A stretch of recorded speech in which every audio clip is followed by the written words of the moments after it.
जी आपका नाम? जी प्रणव मिश्रा। जी आपने इलेक्शन में किस पद के लिए चुनाव लड़ा? मैं इस बार सूरत डिस्ट्रिक्ट बार काउंसिल इलेक्शन में काउंसिल मेंबर पद के लिए चुनाव लड़ रहा हूँ। जी काउंसलिंग मेंबर के लिए आपकी आपकी किस तरह की तैयारियां चल रही हैं? काउंसिल मेंबर के लिए मेरी तैयारी यही है कि सीनियरों का आशीर्वाद मिला हुआ है, जूनियर मेरे साथ है, तो तैयारी हमारी सकारात्मक है। जी जी किस तरह से आपको सपोर्ट मिल रहा है? हमारा सपोर्ट इस प्रकार से है कि हमारे जो उद्देश्य है वो जूनियरों के हित के लिए है, और सीनियर उस तकलीफ को जानते हैं, इसके लिए हमारे सीनियर हमको आशीर्वाद दिए हुए हैं और जूनियर हमारे साथ खड़े हुए हैं। जी आप મારું નામ વિકાસ કમલસિંહ ચંડાલિયા।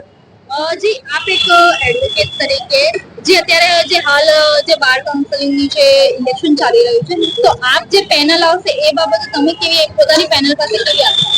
અમે એ જ ઈચ્છીએ છીએ કે જે વ્યક્તિઓ કામ કરવા વાળા હોય ને ખાસ કરીને જે જુનિયરોની જે ઇસ્યુઝ છે, ટેબલથી બેસવાની ઇસ્યુને લઈને કોર્ટમાં કામ કરવાના ઇસ્યુ સુધી, એ બધા જે ભાઈ જુનિયરોને સાથે લઈને કામ કરે એવા લોકો ચૂંટીને આવે એવી અમારી આશા છે।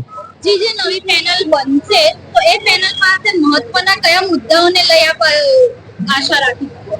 જો સુરત ડિસ્ટ્રિક્ટ કોર્ટનો ઘણો જૂનો ને વર્ષોથી એક જ મુદ્દો ચાલતો આવેલ છે કે ભાઈ જે કોર્ટ સ્થાનાંતરણનો જે મુદ્દો છે એ સૌથી મોટો મુદ્દો છે। એ સિવાય જે જ્યાર સુધી આપણને નવી કોર્ટ કે નવી પ્લેસ અલોટ ના થાય ત્યાર સુધી જે કરંટ અમારો જે બેસવાની જગ્યા છે એમાં પ્રોપર કઈ રીતે હજુ બી એમાં ઘણા સુધારો થઈ શકે છે, પાર્કિંગનો અમારો મુદ્દો છે।